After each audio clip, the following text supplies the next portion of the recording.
നമുക്ക് ജന്മന ഇല്ലാത്ത നമുക്ക് പഠിപ്പിച്ചു തരുന്നൊരു ശീലമുണ്ട്. അത് താരതമ്യം ചെയ്യുക എന്നതാണ്. കമ്പയർ ചെയ്യുക. നമ്മൾ അറിഞ്ഞോ അറിയാതെയോ പഠിച്ചെടുത്തൊരു കാര്യമാണത്.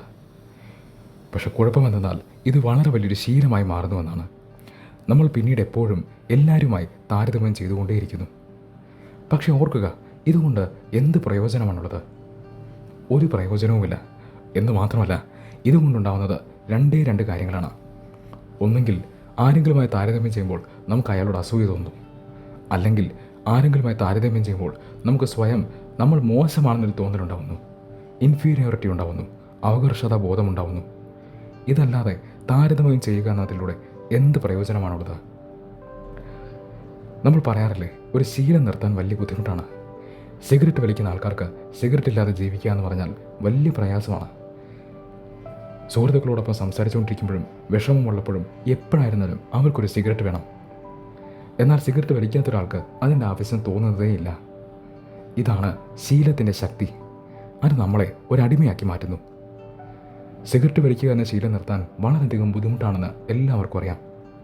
പക്ഷെ അതിനേക്കാളും ബുദ്ധിമുട്ടാണ് താരതമ്യം ചെയ്യുക എന്ന ശീലം നിർത്താൻ. അതൊരിക്കൽ പഠിച്ചു പോയി കഴിഞ്ഞാൽ നമ്മൾ അവസാനം വരെ ചെയ്തുകൊണ്ടിരിക്കും. അത് നിർത്താൻ വളരെ ബുദ്ധിമുട്ടാണ്.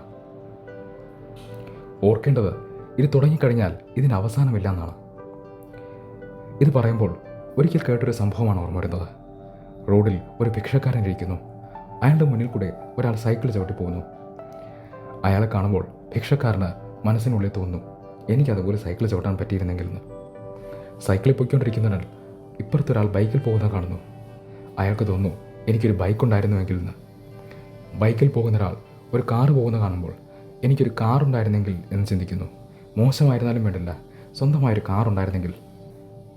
കാറിലിരിക്കുന്ന വ്യക്തി ആലോചിക്കുന്നത്, ഈ മോശം കാറ് മാറ്റി തനിക്ക് നല്ലൊരു കാറ് വാങ്ങിക്കാൻ സാധിച്ചിരുന്നെങ്കിൽ, ഒരു ആഡംബര കാറ് വാങ്ങി അതിൽ സുഖമായി യാത്ര ചെയ്യാൻ സാധിച്ചിരുന്നെങ്കിൽ എന്നാണ്.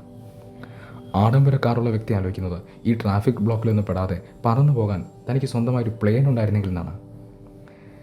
ഇഷ്ടംപോലെ കാശുള്ള സ്വന്തമായി പ്ലെയിനുള്ള ഒരു വ്യക്തി പ്ലെയിനിലിരുന്ന് ആലോചിക്കുന്നത്, പൈസയൊന്നുമില്ലായിരുന്നെങ്കിലും സാരമില്ല, ഒരല്പം സമാധാനം ഉണ്ടായിരുന്നെങ്കിൽ എന്നാണ്.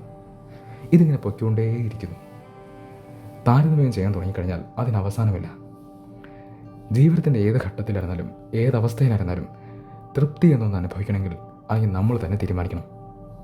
നിങ്ങൾക്ക് അതിന് സാധിക്കട്ടെ.